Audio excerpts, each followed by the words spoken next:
Hi and welcome back to History in Focus, another segment where we're going to be digging up the mysteries of the past. I'm Adam Kavanagh and I'm here with Gary Webster, editor of Archaeological Diggings. Gary, how are you? Good, thanks Adam. Glad to be here. Good to have you here. Now, whenever you come, I'm always excited because you bring crazy, weird things from all over the world.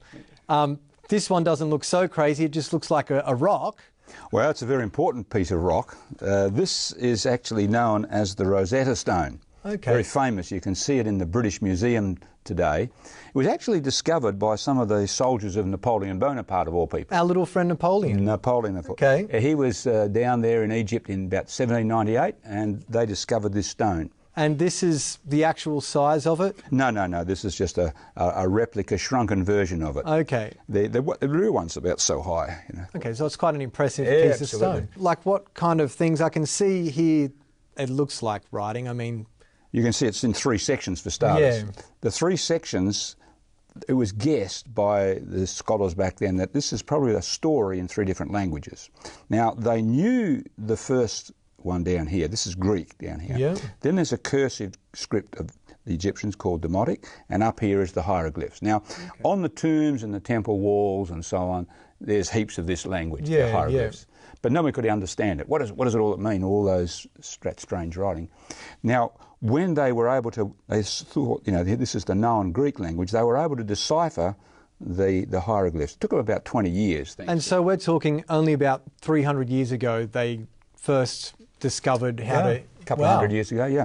And it took them 20 years. Now, what it meant was that now we could actually read all the writing on the tombs and the temple walls and understand the Egyptian culture, their history, their medical practices, and their religious beliefs. So this really unlocked Egypt for them. Does it give us some insight in their hieroglyphics now of stories that actually occur in the Bible? Mainly events or people, that sort of thing. For example, there's a stele, we call it a stele in the Cairo Museum today. It's the only place in all of Egypt that actually mentions the name Israel, but you can see that in the Cairo Museum. Wow. The Bible, for example, mentions a group of people called the Hittites.